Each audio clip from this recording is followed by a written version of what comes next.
Assalamualaikum warahmatullahi wabarakatuh. Salam sehat Tribuners, kembali lagi berjumpa bersama kami dalam program Depok Hari Ini.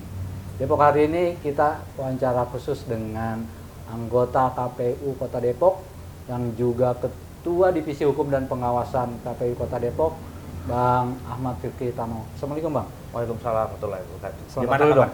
Alhamdulillah sehat. Alhamdulillah. Pilkada berjalan lancar ya? Alhamdulillah. Alhamdulillah. Keren Berkat nih. dukungan dari Tribun News juga. Iya, berkat dukungan masyarakat Kota Depok juga. Iya, masyarakat Depok juga. Betul, betul. Tambah dukungan masyarakat Depok, wah, nggak asik nih. Betul. Iya nggak? Betul. Terima kasih. Terima kasih kepada seluruh warga Kota Depok, masyarakat Kota Depok yang sudah mensukseskan Pilkada Depok 2024 yang baru saja kita laksanakan 27 November kemarin. Wih, keren. Semangatnya mah menyala nih abang kita nih, karena berjalan lancar nih. Kalau nggak berjalan lancar, wah, belum tahu nih. Bang, Bang Fikri. Siap, Bang Dodi. Ini kalau kita bicara Pilkada Kota Depok dengan Pilpres, apa sih tantangan yang berbedanya itu? Baik, yang pertama saya pikir tingkat lokalitas ya. Tingkat Benar lokalitas, benar ya. Lokalitas, jadi kalau misalnya di Pilpres kan isunya menjadi sangat nasional, daya tarik masyarakat juga begitu antusias gitu ya. Kalau di Pilkada Kota Depok itu kan kita agak terengah-engah apa ya namanya, kita berkejaran dengan kondisi lokalitas tadi kan gitu ya. Jadi tantangannya itu ya? Tantangannya itu. Nasional dan lokal. Lokal, begitu. Kalau nasional mungkin orang awareness-nya tinggi. Betul. Kalau lokal mungkin lebih ke pribadi kali ya. Betul. Atau isu lokal, maksud saya lokalitas sama nasionalitas tadi untuk kita Depok yang nempel betul dengan Jakarta kan berasa sendiri ya. Itu. Jadi tantangannya itu penyelenggaraan Pilpres dan Pilkada. Oke Bang, betul. Sekarang kita ke tugasnya Abang nih sebagai Ketua Divisi Hukum dan Pengawasan KPU Kota Depok. Nah, kalau bicara pengawasan nih, ini ada ujung-ujungnya kalau di tempat lain sidang kode etik gitu ya. Betul, betul. Nah, kalau di KPU gimana? Nah, kita tanya nih, Bang.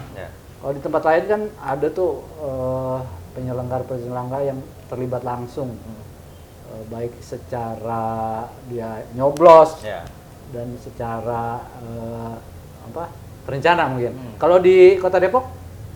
Baik, jadi tadi ya terkait dengan kode etik penyelenggara kan, kalau misalnya kita lihat nih di KPU kan secara struktural dari nasional, provinsi kita nih di tingkat kota, kemudian ada tingkat kecamatan, kelurahan, bahkan yang di TPS itu bagian dari penyelenggara.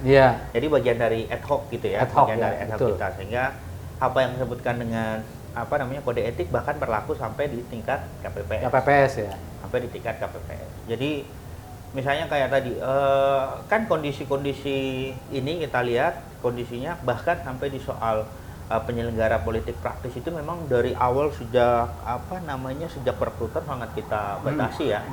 Jadi artinya kalau misalnya dia terafiliasi dengan partai politik atau pendukung pasangan calon itu sudah dari awal kita sudah di-cut duluan gitu. Jadi filterisasinya dari awal ya? Dari awal. Kita rapat-rapat di internal dengan komisioner, kita pleno juga dari awal memang sudah kita batasi. Tapi kan begitu Bang kondisinya. Jadi di kota kita ini kadang kan kita nih buka pendaftaran untuk setiap TPS tuh tahu sendiri kan ada 7 petugas. Berapa banyak sih yang mau daftar jadi petugas KPPS? Tadi persoalannya, kalau dia yang daftar itu terbatas karena rata-rata masyarakat kita ini di Kota Depok itu punya aktivitas di pekerjaan kan gitu ya. Jadi kadang mereka rangkap nih. Mereka rangkap. Double job. Misalnya gini, dia udah jadi ketua RT, tapi rangkap jadi ketua KPPS, jadi petugas KPPS kayak gitu biasanya kondisi di lapangan. Padahal kita berharapnya kan ada orang lain di luar dari ketua. Jadi partisipasi masyarakat itu kita berharap dengan mereka terlibat, partisipasi aktif dengan terlibat sebagai petugas itu makin baik. Nah itu tadi, kalau dia beririsan dengan tugas-tugas lain kan seperti kita ketahui kan kadang ada program, apalagi kita tahu yang bertarung dan lain sebagainya saat ini kan dua-duanya juga mantan, yang kemarin ya satunya mantan sekda, yang satu sedang menjabat wakil wali kota, sehingga hubungan baik mereka para pasangan calon ini sampai ke level bawah kan sangat luas lah kira-kira begitu. Nah tadi kondisinya kalau petugas-petugas kita tidak bisa kita pungkiri tadi banyak sekali itu yang beririsan dengan kondisi-kondisi tadi. Ini termasuk etis nggak? Nah itu kan pertanyaannya. Dia selaku ketua RW tapi juga petugas KPPS gitu. Dia ketua RTS. Petugas KPPS gimana caranya? Tadi kita meminta agar mereka tetap netral.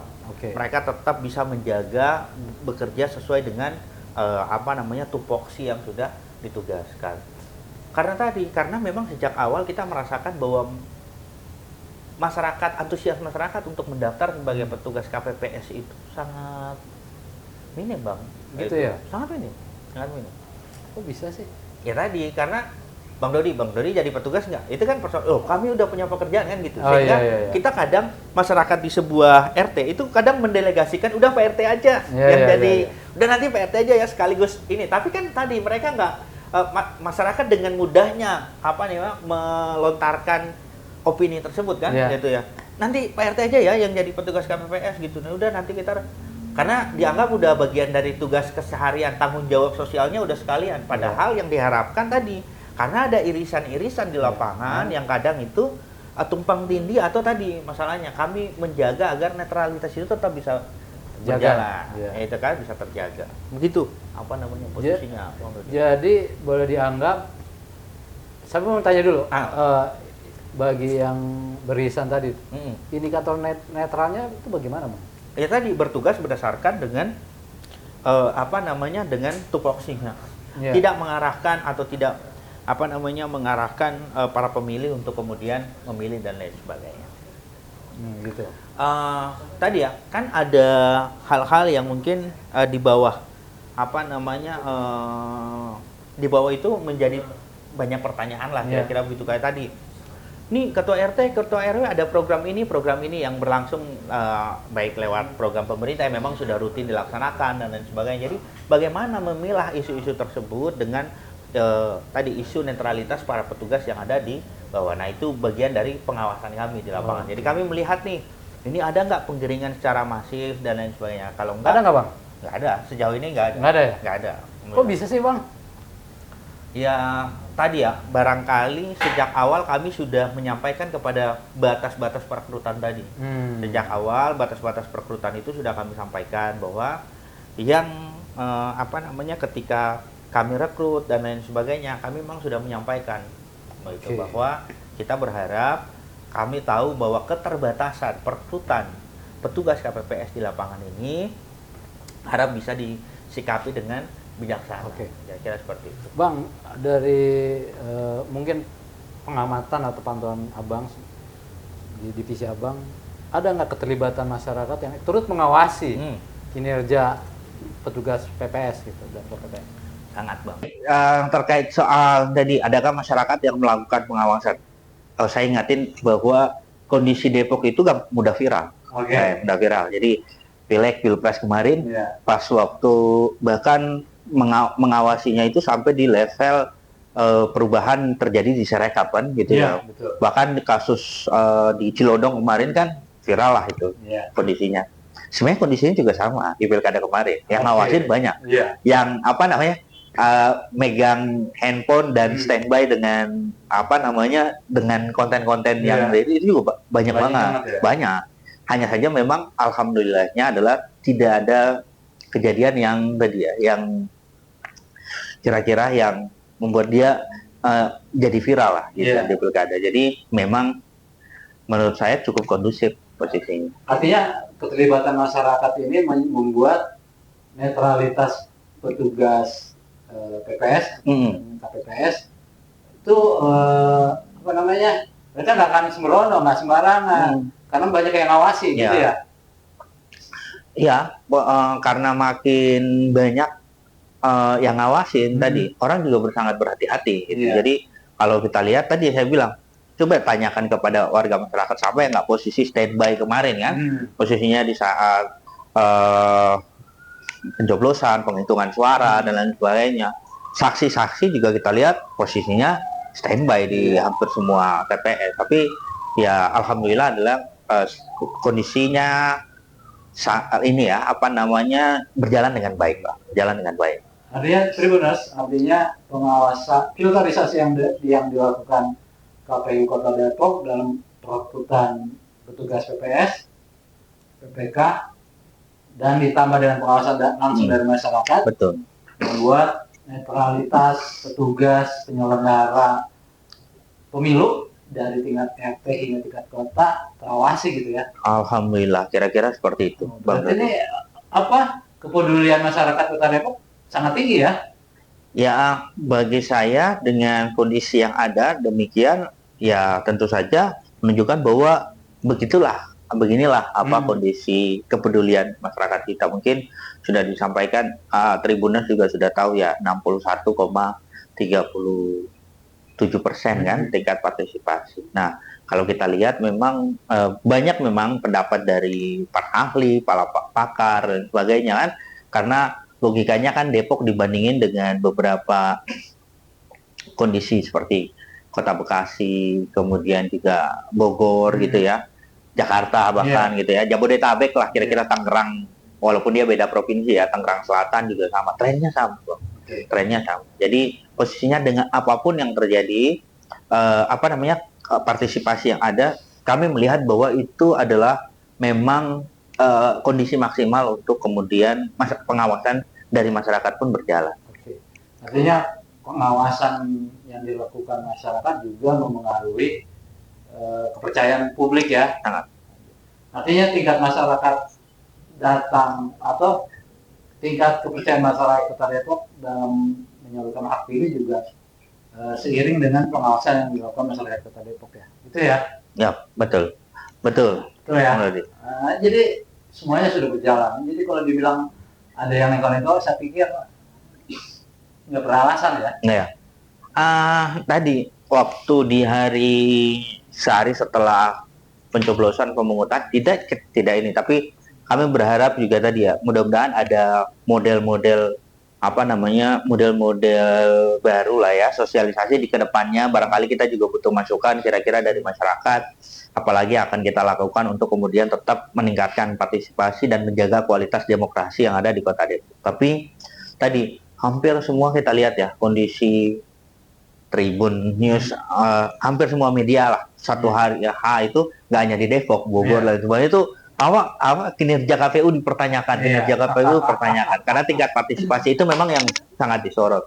Tapi bagi saya tadi ini bagian dari kritikan kepada KPU. Tentu saja KPU juga harus membenahi diri, harus kemudian mengembangkan inovasi apa lagi yang bisa kita lakukan untuk kemudian bisa menaikkan partisipasi dan menjaga kualitas demokrasi. Oke. Tribuners, ini yang lagi hot nih, isu hot di Kota Depok. Bang, ada salah satu paslon yang mengajukan gugatan ke MK. Aturan menggugat ke MK itu gimana sih, Bang, aturannya? Baik, jadi aturannya memang tidak tidak berat ya, tidak sulit lah begitu. Dia memudahkan para karena menjaga tadi bagian dari menjaga kualitas demokrasi itu sendiri kan. Jadi pasangan calon yang merasa kemudian ada persoalan dalam pelaksanaan pilkada kemarin bisa mengajukan gugatan ke MK.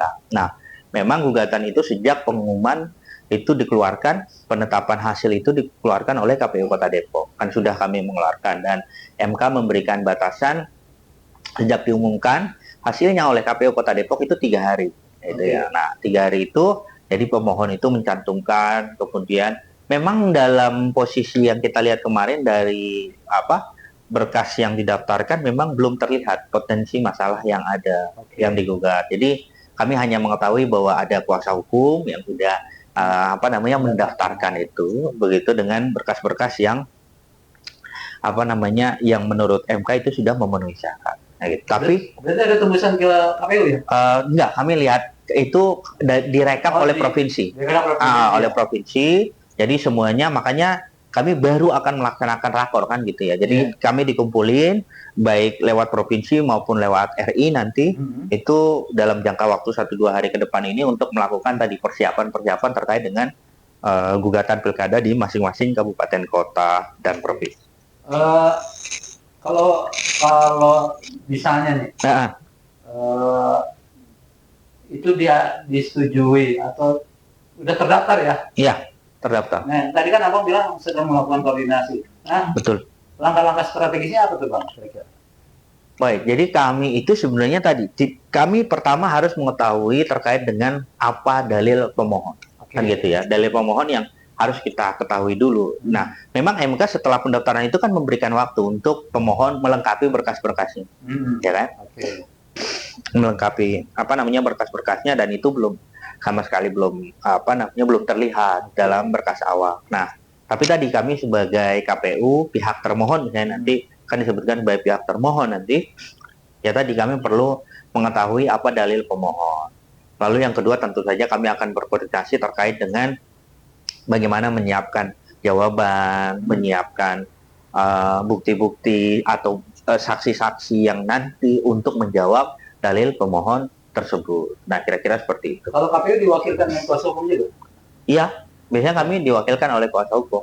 Dan itu ditentukan lewat mekanisme pleno. Oh, bukan abang yang jadi Enggak lah. kan ketua bidang pengawasan dan hukum dan pengawasan. Enggak juga. Oh, enggak juga tetap, ya? tetap saja segala sesuatu mekanisme di kita kan diputuskan lewat mekanisme pleno. Tribuners, informasi terbaru juga bahwa paslon tersebut sudah mencabut gugatan. Benar nggak sih bang? Kami juga belum tahu. Kami baru mendengar itu dari media ya. Media juga menyampaikan itu. Tapi tadi kalau dari informasi yang kami terima bahwa pencabutan gugatan pun itu memang harus melalui mekanisme apa penyampaian resmi kepada MK kan gitu. Nah, kenapa? Karena kemudian di persoalan apa namanya harus ada surat keterangan kan nanti dari MK bahwa terkait dengan kota, kabupaten, provinsi yang masih bersengketa hasil misalnya sengketa pilkada misalnya yang ada di MK itu harus ada apa namanya surat resmi. Jadi tahapannya itu paslon mendaftarkan betul, MK, betul. Kemudian dijadwalkan sidang, betul. Di pelaksanaan sidang, nah di pelaksanaan sidang itu disampaikan. Betul, disampaikan. Tetap harus disampaikan. Jadi harus ada begitu informasi yang kami dengar. Tapi tadi dalam 1-2 hari ini kami akan berkoordinasi dengan KPU provinsi dan KPU RI untuk memastikan itu. Bagaimana dengan kalau misalnya ada opsi pasangan calon itu menarik kembali gugatannya. Jadi agar kami juga tahu langkah-langkah apa yang harus kami siapkan kan gitu. Oke. Yang jelas mungkin etikat baiknya mencabut gugatan ya. Tapi tidak semudah itu ya. Mereka harus juga mengikuti tahapannya. Betul. Kalau itu kan memang mekanisme yang terjadi di MK ya, gitu ya. Itu kan di luar dari kewenangan KPU gitu. Jadi pasti itu akan ada lah mekanisme yang paslon tersebut harus mengikuti dengan aturan yang sudah berlaku di MK. Bang, kalau bicara gugatan, apakah itu akan mempengaruhi jadwal pelantikan? Gugatan akan, ya betul, karena posisinya adalah pelantikan itu hanya bisa dilakukan setelah ada surat resmi yang dikeluarkan oleh MK. Biasanya begitu ya, MK akan mengirim sih surat kepada KPU RI yang ditembuskan kepada KPU kota provinsi yang bersangkutan bahwa kota ini, provinsi ini itu sudah selesai proses sengketanya, kira-kira gitu kan. Jadi ya tentu saja setelah itu 3 hari kan aturannya begitu ya, 3 hari setelah itu baru kemudian nanti akan ada pelantikan. Kalau jadwal sidangnya lama nggak sih bang? 45 hari. 45 hari. 45 hari. Berarti sebulan lebih dong? Iya, biasanya begitu ya. Apa namanya 45 hari. Tadi misalnya tiba-tiba, makanya tadi saya bilang kita mesti berkonsultasi juga. Tiba-tiba pas ada salah satu gugatan yang sudah diajukan itu ditarik misalnya. Berarti kan tidak selesai sampai hari diputuskan kan gitu ya. Jadi ya tadi akan kami berkoordinasi, barangkali bisa lebih cepat surat yang keluar dari MK juga bisa kemudian menjadi dasar kan untuk proses pelantikan tersebut. Jadi ada kemungkinan untuk Kota Depok karena ada info terbaru mencabut gugatan, jadwal pelantikan sesuai dengan jadwal. Betul. Tanggal 8 Februari ya? 8 Februari. Pelantikan Bupati dan Wali Kota. yang sebenarnya didahului oleh gubernur ya. Betul, betul Bang Dodi. Luar biasa memang. Tribuners, mari kita ucapkan apresiasi kepada KPU Kota Depok, terutama di divisi hukum dan pengawasan. Terima kasih, terima kasih. Dengan pengawasan yang dilakukan Bang David dan kawan-kawan, sehingga netralitas petugas penyelenggara terjaga. Betul ya? Alhamdulillah, alhamdulillah. Kita pengen tahu nih siapa sosok abang kita mau sehingga bisa menjalankan melaksanakan tugasnya dengan baik. Boleh dong Bang? Oh siap. Kan masyarakat ada pengen tahu anggota KPU yang namanya Fikri Tamau. Iya siap, siap, siap. Bang Fikri, ya. Kalau bicara nama ya Fikri Tamau, kayaknya bukan orang Jawa nih. Betul, betul. Saya kalau dari etnis Gorontalo. Oh Gorontalo ya? Saya Gorontalo. Lahir di Gorontalo, Sulawesi Selatan. Dulu Gorontalo masih bagian dari Sulawesi Utara. Oh, Sulawesi Utara. Ya, jadi tapi karena tadi lahir baru ya? Betul. Kalau kelahiran saya di Manado. Manado ya? Iya, Manado.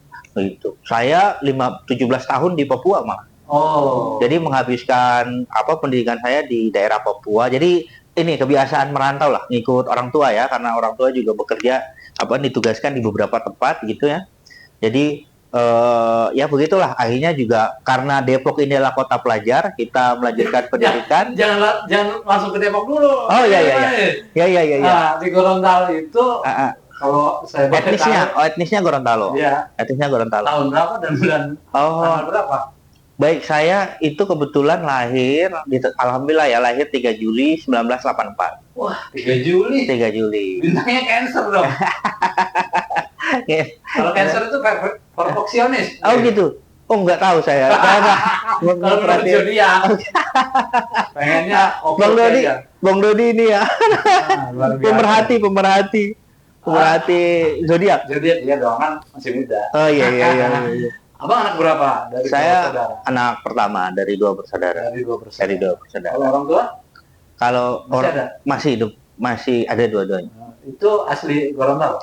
Dua-duanya asli Gorontalo. Tapi ya tadi etnisnya Gorontalo, tapi lahir besar dari karena Manado ibu kota ya. Ibu kota provinsi kan saat itu. Jadi dari kalau Manado biasanya kayak saya Bang, putih-putih Bang. Betul, itu etnis Minahasa maksudnya. Oh gitu ya? Ya kan ada etnis, belum lagi kalau etnis yang pulau, kayak Sangihe, Talaut, perbatasan kan gitu. Ini kan juga masuk Sulawesi Utara, kan belum masuk provinsi sendiri, beda lagi kan? Betul. Tapi memang yang terkenal gitu ya, teman-teman etnis Minahasa dengan Mongoloid ya, gitu kan? Ya mirip-mirip teman-teman di Kalimantan lah, Dayak ya. Bener nggak? Kayak Bang Dodi kan? Saya katanya Korea, bener nggak sih? Iya. Bang, ya. Dari kecil emang cita-cita abang apa sih? Wah, cita-cita ya, saya bingung juga karena ya tadi ya tetap cita-citanya standar lah. Kita itu kan sejak awal sebagaimana anak kecil kalau gambar itu 2 gunung, jalan, matahari gitu kan. Itu kan jadi template. Iya, template gitu ya. Nah, cita-cita juga akhirnya kita template juga. Jadi nggak ada yang nggak ada yang istimewa lah. Ya kalau nggak jadi TNI misalnya jadi dokter, insinyur gitu-gitu, Bang. Jadi template lah. Template ya, umum ya. Umum. Nah, setelah umum terus bisa terjun ke dunia politik dan menjadi anggota KPU Kota Depok itu gimana ceritanya? Siap. Saya kebetulan kan S1 saya ilmu politik. Iya. S1 saya ilmu politik, S2 saya ilmu politik, sekarang juga sedang melanjutkan S3 ilmu politik. Nah, dulu di 2018 waktu kita daftar KPU tuh beda, Bang. Bedanya? Bedanya gini. Dia dikasih mapnya itu berwarna. Jadi waktu kita daftar ngambil berkas di KPU Provinsi 2018, ada yang buat akademisi. Mapnya warnanya beda. Yang buat jenjang karir tuh maksudnya dari PPK, PPS, PPK yang mau naik ke tingkat kota itu mapnya warnanya beda. Terus kemudian ada yang ormas. Jadi waktu daftar 2018 itu ada map yang disediakan oleh provinsi itu 3 warna. Oh. Jadi ada yang buat ormas, jalur jenjang karir kayak PPS, PPK naik, sama jalur akademisi. Nah, begitu ada format waktu itu di 2018, ingat saya, ada nih jalur akademisi. Kebetulan dong, ilmu politik, sekalian aja langsung. Tertarik sih Bang? Emang beda Bang, itu ya. Banyak teman-teman yang ngomong kan bahwa, bicara di kampus ilmu politik, coba turun lapangan. Begitu kan, coba merasakan langsung apakah betul teori itu sama dengan praktik di lapangan. Jauh ya? Jauh. Jadi jauh banget. Basicnya, latar belakangnya Abang ingin menjadi anggota KPU karena ingin menyelaraskan, sesuai nggak sih teori dengan praktik? Ya, betul. Jadi lebih ke akademik ya? Betul. Terus? Ya tadi memang benar, setelah dalam pelaksanaannya memang berbeda. Ada hal-hal yang memang dari praktek, misalnya demokrasi yang kita pelajari di buku-buku yang kita ajarkan di kampus, kemudian dengan kondisi lapangan yang terjadi, misalnya kayak gini, tingkat partisipasi aja itu sudah merupakan persoalan tersendiri waktu. Nah, itu persoalan sesuatu yang memang mesti dicarikan jalan keluarnya kan gitu. Jadi kalau boleh saya bukan saya simpulkan ya, saya mungkin sampaikan, teori dan praktek di ilmu politik berbeda ya, lebih relevan ya? Enggak, kalau di kita kan bahkan gini, kalau Einstein ngomong gini, kalau teori dan kenyataan itu berbeda, maka kenyataan yang harus ngikutin teori, gitu kalau kata Einstein ya. Jadi bahasanya Einstein gitu, berarti kenyataan yang harus direvisi. Tapi kan merevisi dalam dunia politik 1 + 1 nggak 2 gitu. Iya nggak? 1 + 1 kadang bisa 3, bisa 4. Lompatnya bisa jauh banget gitu ya. Fenomena dinamika koalisi gitu ya. Kalau misalnya kita lihat di perjalanan Pilkada Kota Depok aja udah kelihatan berubah-berubah tuh pola koalisi, pola pencalonan dan lain sebagainya. Jadi tidak serta-merta 1 + 1 tuh jadinya ini loh gitu, 2 loh gitu. Kalau di teori sama praktek tadi ya yang saya sampaikan ya, memang harus ada saling mengisi barangkali ya. Jadi makanya kalau saling melengkapi. Jadi kalau case study lah, studi kasus, kalau di politik kan kita ada studi kasus gitu kan, jadi penelitian studi kasus. Nah, saya kasus Depok itu kemudian memperkaya teori kan gitu ya. Jadi studi kasus bisa dikembangin menjadi teori tertentu, perkembangan teori tertentu. Depok jangan salah, pernah kan di 2004 misalnya MK-MA, perdebatan MK-MA, kan studi kasusnya kan Depok itu. Seingat saya begitu ya. Jadi perkembangannya akhirnya ditetapkan bahwa MK lah yang memiliki kewenangan terkait dengan sengketa pilkada itu. Tapi itu studi kasus hanya bisa terjadi setelah ada kondisi di lokal yang kemudian memungkinkan itu melahirkan teori yang baru. Nah, gitu. Berarti ada perubahan ya? Ada perubahan. Ada perubahan. Yang tadinya di MA jadi ke MK. Jadi ke MK. Dan itu kan kemudian dibakukan gitu loh, maksudnya dijadikan tadi, kalau dibakukan ya bisa kita jadikan teori lah kira-kira gitu. Jadi realita yang bisa membuat sebuah teori. Betul. Bukan teori dulu, realita. Betul. Jadi ada saling mengisi lah kira-kira gitu ya, kayak tadi yang saya sampaikan, kalau mungkin kita bisa mengandaikan bahwa dia seperti studi kasus. Bang, tadi kalau di orang tua nih, emang orang tua oke-oke aja nih menjadi anggota KPU?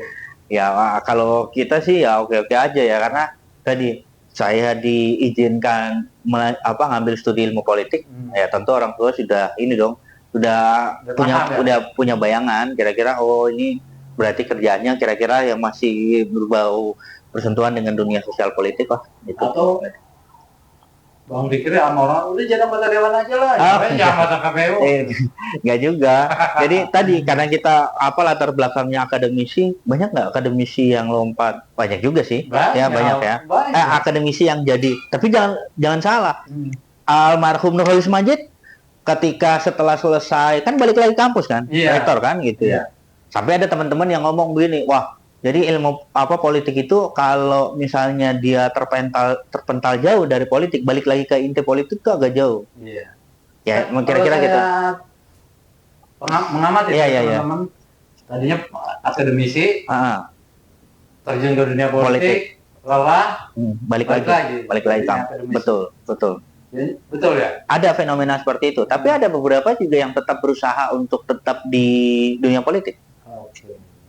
Pak Anies salah satunya saya pikir, rektor ya, kan dia rektor, kemudian masuk politik karena jadi menteri, tapi begitu selesai kan nggak balik lagi, nggak ngambil lagi, karena tadi mungkin saya pikir Pak Anies juga belajar dari almarhum Prof. Nurholis Majid kan gitu ya, ada posisi-posisi tertentu yang memang mungkin menjadi evaluasi. Tapi maksud saya gini, fenomena akademisi di dunia politik juga menarik kan, gitu ya.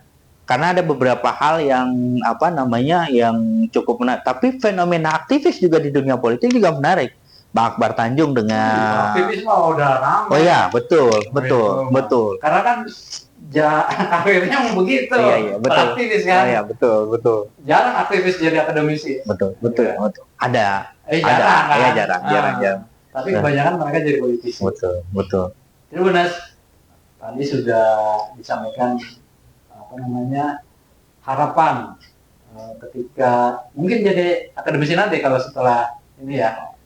Iya, kita lihat perjalanannya kayak gimana kan. Mungkin apresiasi kita harus sampaikan kepada Bang Fikri. Nah, Bang, apa evaluasi yang harus dilakukan ke depan dalam bidang Abang? Baik, menurut saya tadi ya, jadi di soal demokrasi kita, pilkada ya, demokrasi ini termasuk pemilu di dalamnya, sistem sistem pemilu kita dan lain sebagainya. Masih banyak yang belum bisa memahami bahwa gimana sih KPU itu, misalnya gini, setelah pilkada apa sih yang dilakukan oleh KPU? Itu pasti jadi pertanyaan satu.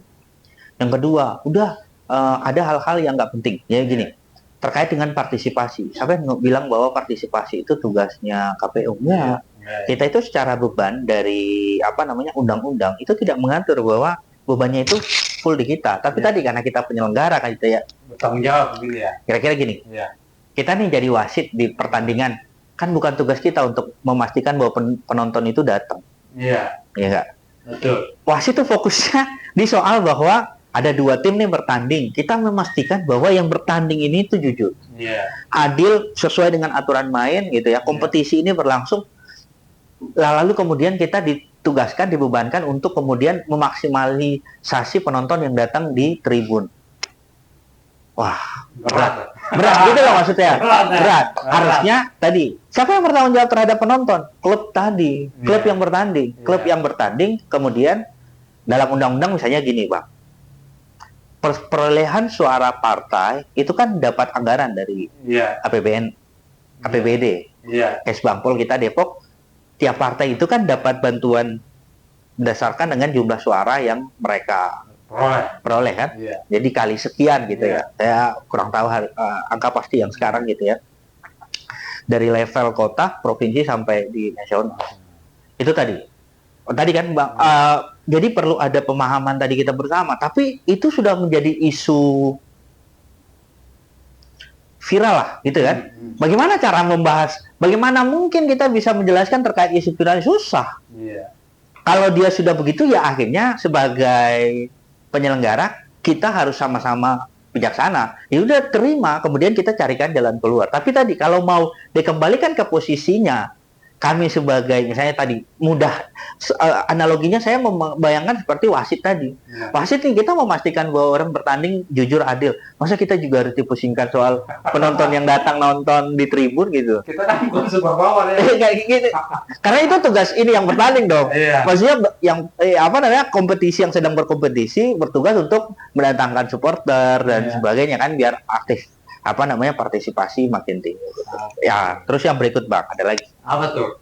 Banyak yang ngomong bahwa tadi kan undang-undang kita yang kemudian setelah amandemen reformasi 4 kali amandemen nyatakan bahwa KPU ini lembaga yang independen gitu kan, mandiri, tetap gitu ya. Bahkan ada bahasanya tetap itu. Dan itu pasal 22E gitu. Gimana mungkin membayangkan bahwa tiba-tiba KPU ad hoc misalnya kayak gitu. Berarti kan harus ada amandemen dulu. Amandemen lagi dong gitu. Ini pilihan ya generasi senior kita kan yang memilih, teman-teman 98 yang memilih bahwa ini loh representasi sipil itu ya di bidang pemerintahan itu KPU lah kira-kira gitu. Betul. Kira-kira bayangan saya begitu ketika membaca ini pilihannya bahwa ada representasi sipil di bidang penyelenggara pemilu gitu. Sehingga aneh kalau misalnya nanti diisi oleh, kan nggak mungkin kan gitu ya. Makanya tadi ada representasi sipil, kekuatan masyarakat sipil yang kemudian mengawasi jalannya demokrasi gitu ya. Kira-kira begitu Bang. Jadi kalau misalnya di setback lagi, saya juga bingung mau menjelaskan. Tapi pemahaman ini kan harus menjadi pengetahuan bersama. Tadi misalnya terkait dengan kelembagaan seperti apa KPU ini, tugas-tugasnya seperti apa. Alangkah baiknya misalnya dalam waktu sambil kan setelah pilkada nanti akan ada perbaikan pendataan kembali, kemudian atau tadi pemahaman terkait dengan kondisi-kondisi KPU atau bahkan sosialisasi terkait demokrasi. Ya memang kalau mau itu ditugaskan dimasukkan aja dalam undang-undang gitu. Bahwa ini loh tugas KPU sebagai agen sosialisasi terkait dengan demokrasi. Udah sekalian kalau dia dimuat dalam itu, KPU tentu akan lebih akan berusaha bertanggung jawab untuk melaksanakan itu. Oke. Begitu Bang. Memang tantangan dijawab dengan tantangan. Iya. Usul. Karena ya namanya kita di level kota bisa gimana? Ya daripada kita disalahin terus. Oh iya. Iya kan? Ini sampaikan bahwa secara faktanya begitu di undang-undang tidak disebutkan. Ya, di statement secara jelas gitu ya. Clear. Jadi bahwa partisipasi masyarakat itu tanggung jawab bersama. Oke. Tribuners, mari kita apresiasi kinerja KPU Kota Depok, terutama di bidang hukum dan pengawasan. Selamat ya Bang. Terima kasih Bang Dodi, terima kasih Tribuners. Semua petugas penyelenggara netral. Alhamdulillah. Demikian Tribuners. Assalamualaikum warahmatullahi wabarakatuh. Waalaikumsalam warahmatullahi wabarakatuh. Terima kasih Bang ya. Terima kasih Bang Dodi.